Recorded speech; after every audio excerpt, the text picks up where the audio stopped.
এই সময়ের জাতীয় একটা কোশ্চেন হচ্ছে গিয়ে Redmi A3 নাকি Realme Note 50 কোন ডিভাইসটা 10,000 টাকার আশেপাশে পারচেজ করলে ঠকতে হবে না, বিকজ এই দুইটা স্মার্টফোন কিলার স্পেসিফিকেশনই অফার করছে 10,000 টাকার মধ্যে।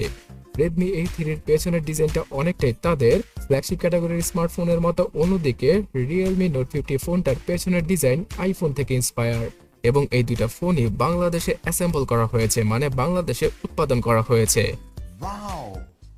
সো আজকের এই ভিডিওটা দেখার পরে আপনাদের সকল কনফিউশন দূর হয়ে যাবে আর আপনি ডিসিশন নিতে পারবেন যে কোন ডিভাইসটা 10,000 টাকার মধ্যে সেরা কিছু অফার করছে আমাদের, বিকজ এই দুইটা ফোনের ভালো মন্দ সবকিছু জানাচ্ছি আজকের এই ভিডিওতে, তাই লাইক এবং সাবস্ক্রাইব করে দেখতেই থাকুন। গাইস, ফার্স্ট অফ অল বলে রাখি যে এখন অফলাইনে এই দুইটা ফোন পাওয়া না গেলেও আপনারা অফিসিয়াল স্টোর থেকে এই দুইটা ফোনকে পারচেজ করতে পারবেন অনলাইনে। সো ফোনগুলো ক্রয় করার লিঙ্কটা নিচে কমেন্ট সেকশন আর ডেসক্রিপশন বক্সে দেওয়া থাকবে। অনলাইন থেকে পারচেজ করলে 500 থেকে 1000 টাকার মতো ডিসকাউন্ট পাওয়া possible. Alright, first of all জানা যাক যে কোন ফোনটা বেশি ডিউরেবল। এখানে কোনো কোশ্চেন না করে আমি বলে দিচ্ছি যে Realme Note 50 ফোনটাই বেশি ডিউরেবল, বিকজ Redmi A3 ফোনটার পেছনে রয়েছে গ্লাস, কিন্তু দেখতে সুন্দর লাগে কোন ডিভাইসটা সেটা আপনারা কমেন্ট সেকশনে জানাবেন। ডিসপ্লে সেকশনে Redmi ইউজ করেছে 6.71 ইঞ্চের একটি 90 হার্জের HD প্লাস রেজলিউশনের display. On the other hand Realme ফোনটাতে থাকছে সিমিলার ক্যাটাগরির 90 হার্জের ডিসপ্লে, তবে এবার ডিসপ্লে সাইজটা হালকা কিছুটা বড়, মানে 6.74 ইঞ্চি। তো এই দুটা ডিসপ্লের মধ্যে সবচেয়ে কালারফুল লেগেছে আমার কাছে Realme ফোনের ডিসপ্লেকে, কিন্তু এই ফোনটার ডিসপ্লের উপরে তেমন কোনো প্রোটেকশন গ্লাসকে ইউজ করেনি Realme। Corning gorilla glass 3 protection পাওয়া যাবে Redmi A3 ফোনটার উপরে। তাছাড়া সফটওয়্যার সেকশনে Redmi A3 ফোনটা out of the box use করেছে Android 14 এর গো এডিশন। আগামীতে 15 এর আপডেটটাও পেয়ে যাবে এই ডিভাইসটা। On the other hand Realme ফোনটাতে Android 13 রয়েছে এবং এটা হয়তো সর্বোচ্চ Android 14 পর্যন্ত আপডেট পাবে, তাই আপডেটগত দিক দিয়ে Realme কিছুটা পিছিয়ে পড়বে এখানে। তাছাড়া Realme ফোনটার ইউআইটাও কিছুটা লাইট ওয়েট, মানে স্টক অ্যান্ড্রয়েডকে ইউজ করা হয়েছে এখানে এমনটাই লাগতে পারে আপনাদের কাছে। আর এখানে এই দুটো স্মার্টফোনের মধ্যেই অনেক হাই প্রোফাইলের ফিচারগুলোকে কর্তন করা হয়েছে, মানে বাদ দেওয়া হয়েছে, যাতে করে বাজেট ক্যাটাগরিতে লো কনফিগারেশনের সাথেও এই দুটো স্মার্টফোন ভালো একটা এক্সপিরিয়েন্স দিতে পারে আমাদের।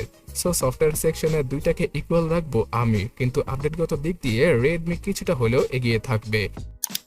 Redmi স্মার্টফোনটাতে রয়েছে MediaTek G35 চিপসেট, আর Realme ফোনটাতে ইউনিসক টাইগার সিরিজের T612 এই চিপসেটটাকে ইউজ করেছে Realme।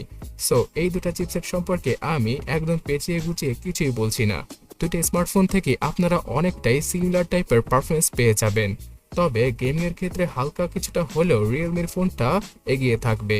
আর গাইস, এই দুটো স্মার্টফোনকে পুরোপুরি ল্যাগ ফ্রি ভাবে আপনারা হয়তো চালাতে পারবেন না যদি কিনা লাইট ওয়েট অ্যাপগুলো ইউজ না করেন। যদি ফেসবুক লাইট, ইমো লাইট অথবা ইনস্টাগ্রাম লাইটের মতো অ্যাপগুলো আপনারা ইউজ করেন তাহলে এখান থেকে ভালো একটা সার্ভিস পাওয়া পসিবল।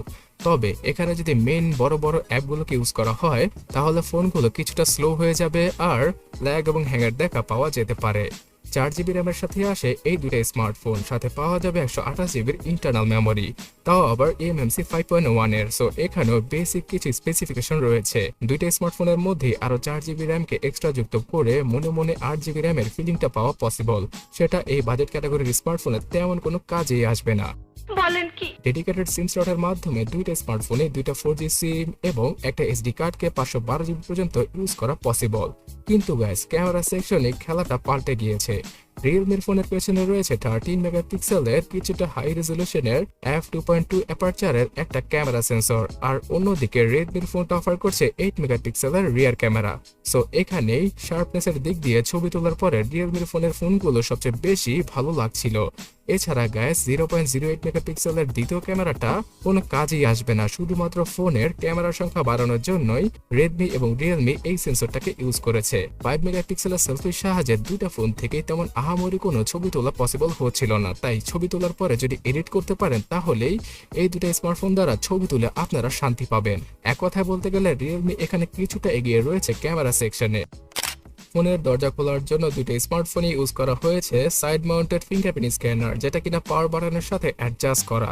এবং এই দুটো স্মার্টফোনের আনলকিং স্পিডও একদম সিমিলার ছিল। দুটো স্মার্টফোনেই 5000 mAh এর ব্যাটারি আর 10 ওয়াটের চার্জিং স্পিডকে ইউজ করেছে ব্র্যান্ডগুলো, তাই 2.5 ঘন্টার মতো সময় লেগে যাবে ফুললি এই দুটো স্মার্টফোনকে চার্জ করতে। আর একবার চার্জ করে ফেললে একদিনের মতো ব্যাটারি ব্যাকআপ নিমিশেই পাওয়া যাবে Redmi A3 আর Realme Note 50 ডিভাইস থেকে। তাছাড়া গ্যাস NFC সাপোর্ট নেই দুটো স্মার্টফোনের মধ্যেই, তাই NFC জনিত পেমেন্ট অথবা কার্ড পেমেন্টগুলো আপনারা NFC পে এর মাধ্যমে ইউজ করতে পারবেন না। সো এক কথায় বলতে গেলে আমি পানির মতো ক্লিয়ার করে দিচ্ছি, রিয়েলমির ফোনটা কিনলে আমার কাছে মনে হচ্ছে আপনারা জিততে পারেন, বিকজ রিয়েলমির সফটওয়্যার এক্সপিরিয়েন্স শাওমির বাজেট ক্যাটাগরির স্মার্টফোন থেকে কিছুটা বেটার হয়ে থাকে। তাছাড়া এই ফোনটার ক্যামেরা সেটআপ কিছুটা হলেও ভালো Redmi A3 ফোনটা থেকে।